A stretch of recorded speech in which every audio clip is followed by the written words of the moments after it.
Good morning, Monday, the 10th of June, and we're here to look at some of the astrology and the cosmology and the cosmic insights and spiritual stuff.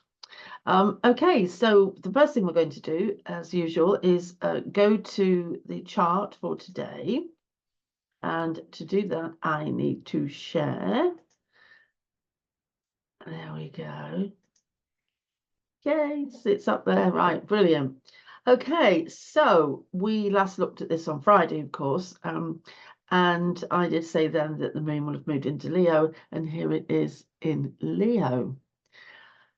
Okay, and the sun still in Gemini, but reached 20 degrees Gemini now, so only another 10 degrees to go.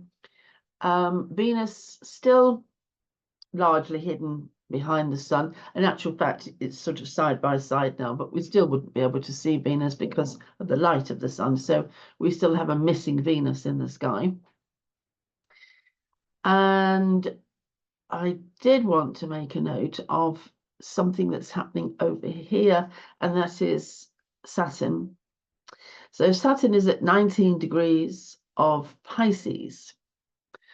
And therefore, if the sun is at 20, only just gone into 20, was in 19 degrees yesterday and for a part of today, then this means that they have an aspect between them. They have a relationship because there is 90 degrees between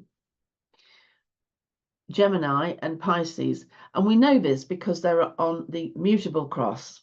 And the mutable cross is Gemini opposite Sagittarius and Virgo opposite Pisces. So for Gemini, the 90-degree signs, or the signs 90 degrees away, will be Pisces and Virgo. So the sun has a square from Saturn in Pisces. So how does that feel?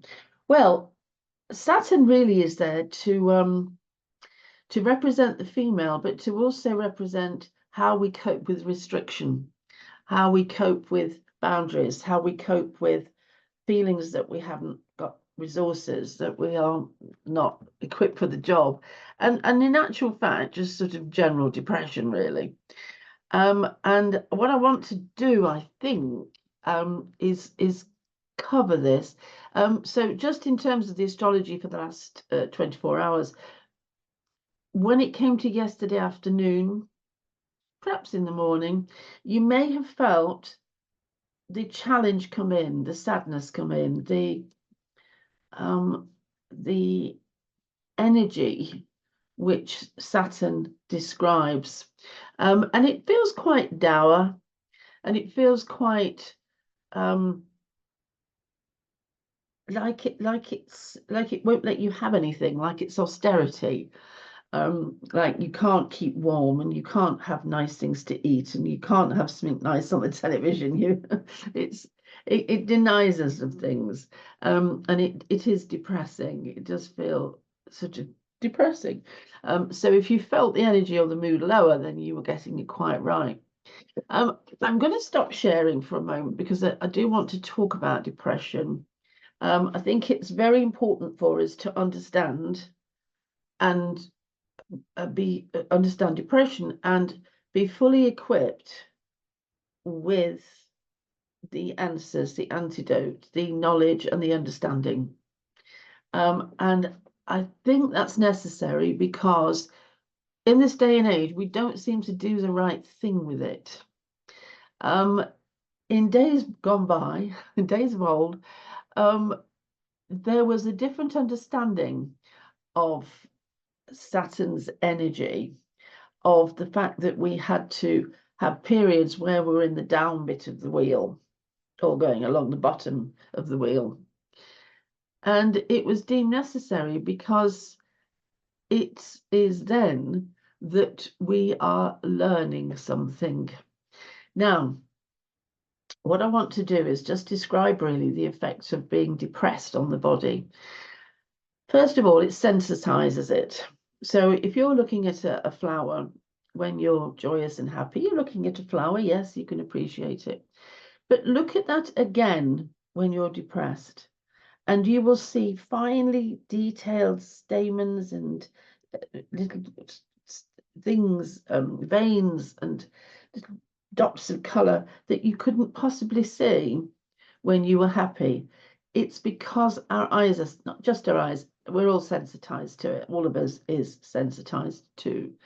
And so therefore, we are able to get more from the atmosphere, more from the cosmos, more from dark matter and dark energy, more from the missing 96%.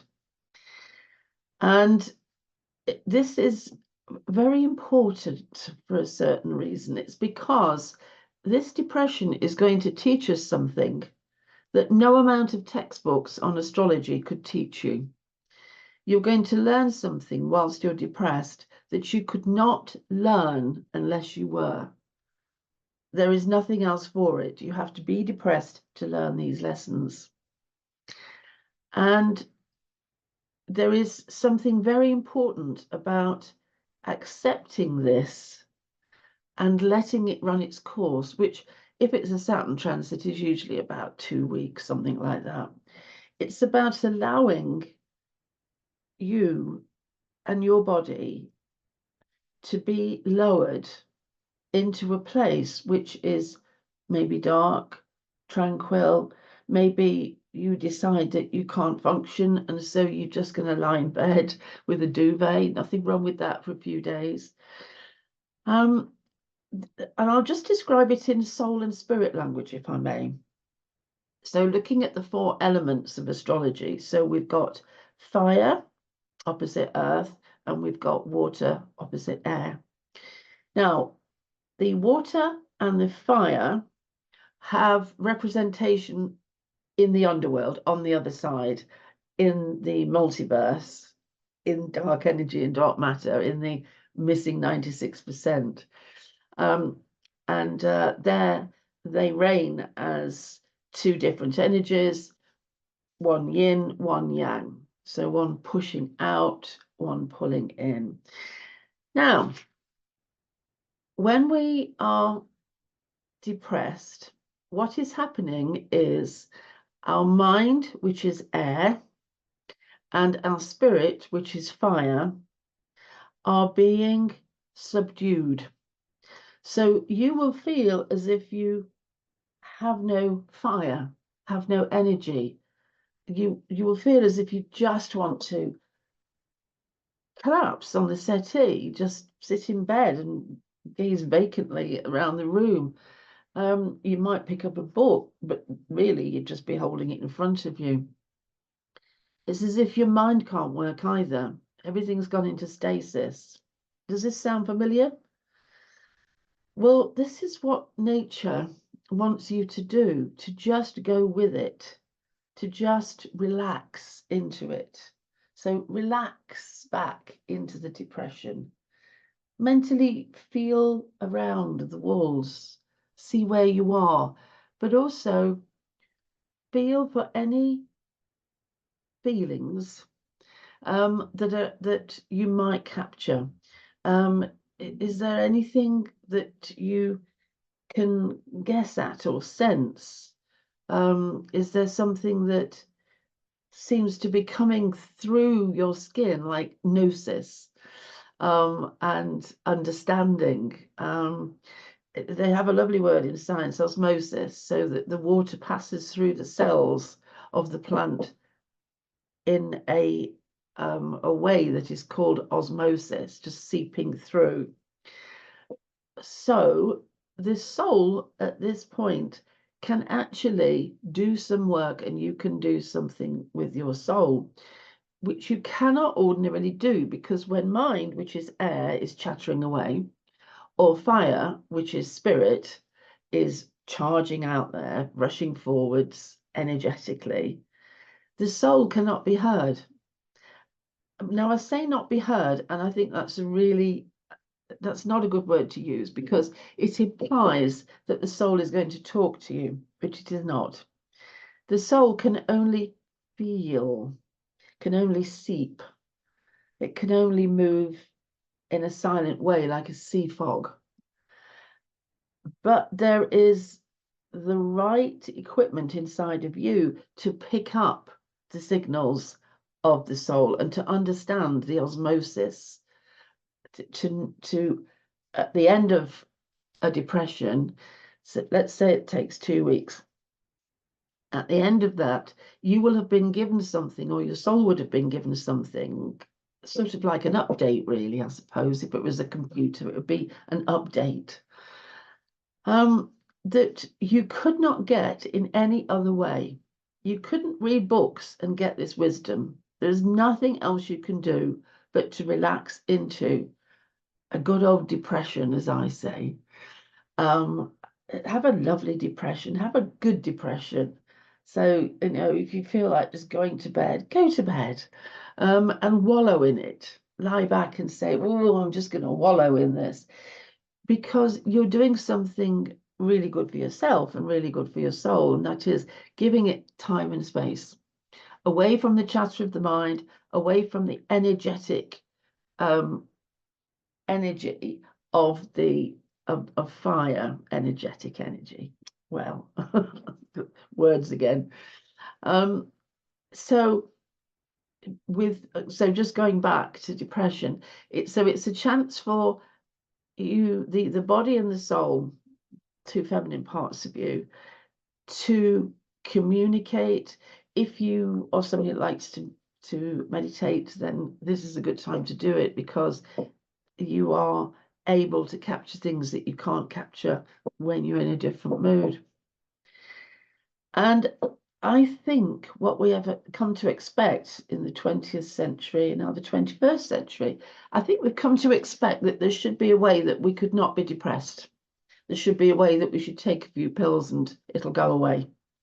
We want to so sanitize ourselves or homogenize ourselves that we don't want to allow ourselves to have the normal cyclical process, the normal rhythmic process of being happy, coming down the wheel, down the side, going across, down the bottom, coming up again.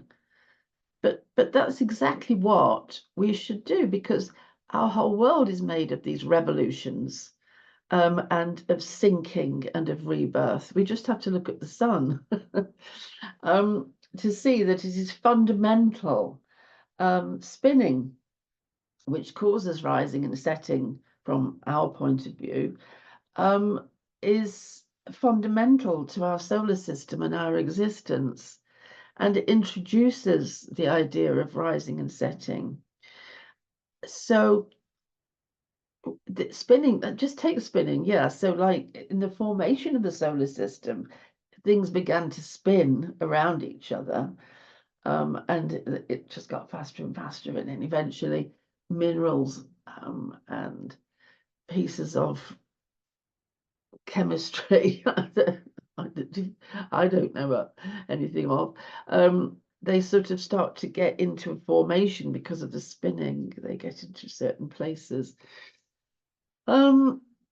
So I mean, you could see this going round actually in so many ways, can't you? Like the plug hole that's going round. And anyway, that's probably not a good example to use. So I think if somebody's depressed, it ought to be a case of, oh, I'm very sorry to hear that, and I hope you come out of it soon.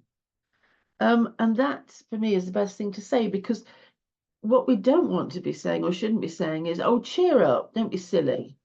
Or, oh, gosh, you're so depressing. You're always talking about these things, and forget it. You know, I don't think that's the right attitude. The right attitude is to allow this time, which is downtime for the body and the soul, to update and to do whatever it is they want to do in order to prepare for the future, and to get us into the right state.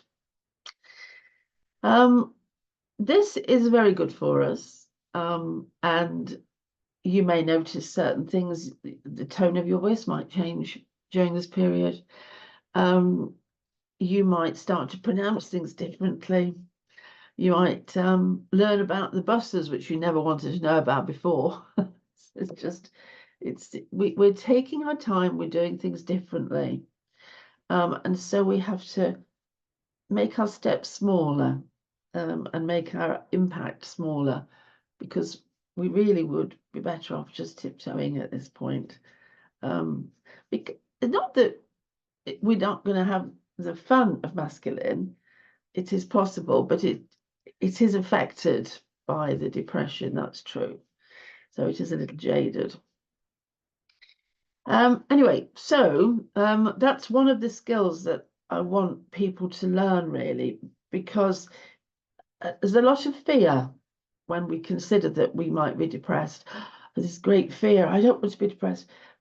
The depression that you remember most, I mean, if there was a really big one, you can be reassured that there isn't another one.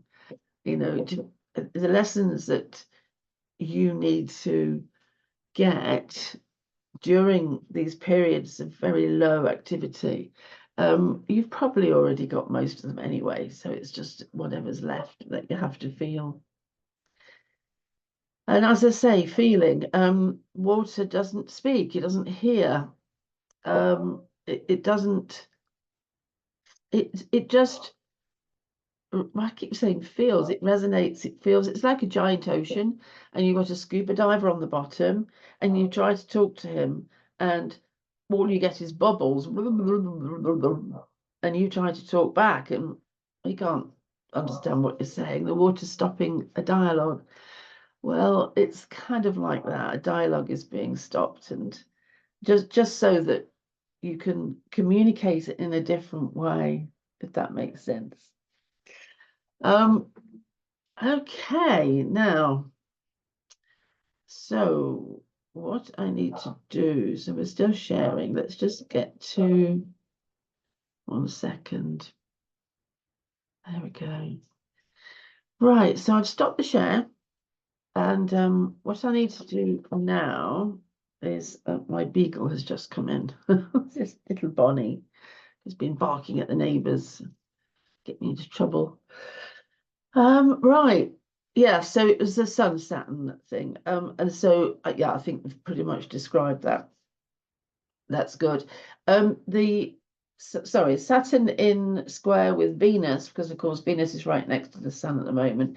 That's probably one of the more depressing aspects in astrology, to be honest with you. So the fact that Saturn is squaring the two meant that it was quite an interesting afternoon, and we probably had things to learn.